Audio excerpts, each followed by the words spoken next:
সোনা ময়না, তুমি কেমন আছো? কথা কয়া দিলা না কেন? হাই, এটা কে?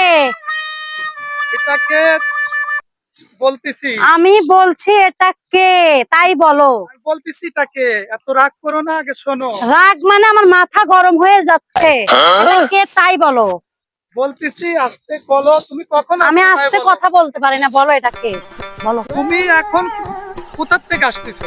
কোথায় থেকে তুমি জানো না? তুমি কি আমাকে ভয় খাওয়াও? ওরে বাবা, আমি এরই মধ্যে আর নাই। এবার বলো। বলতেছি এরকম করো কে? এ, বলতেছি তুমি আর রাগ করো না। এ আরে আমার রাগ করবো না মানে এই মাত্র গার্মেন্টস থেকে ডিউটি করে সকাল 8টায় গেছি অফিসে। এই রাতের 8টা বাজে আসলাম। রাগ হবে না মানে তুমি কি বলতেছো এটা? এরা রাগ করে কেন? এ আমার কলিগ ছিল।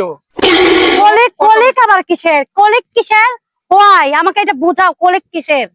কলিগ হইব ভালো কথা, কেন বাসায় নিয়ে আসবা কলিগকে? হ্যাঁ, আর বলতো না, ও একটা বড় ধরনের একটা বিপদ হয়েছিল দেখে বাসায় নিয়ে ও কইলা। বিপদ কি খালি তোমার ঘরেই এসে পড়ে? এটা কত? তুমি কি চাচ্ছ আমার সাথে তাইলে তুমি সংসারে অশান্তি বাজার চাচ্ছ? তুমি পাবনা থেকে ঢাকা আসছি কিসের জন্য?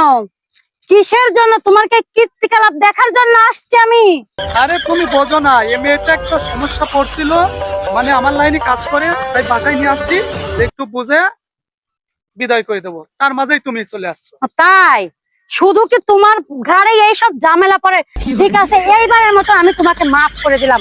নেক্সট টাইমে যদি আমি দেখি কোনো জজ যাও ঝামেলা যদি তোমার ঘরে আসছে, তাহলে আমার চাইতে খারাপ আর কেউ হবে না বলে দিলাম।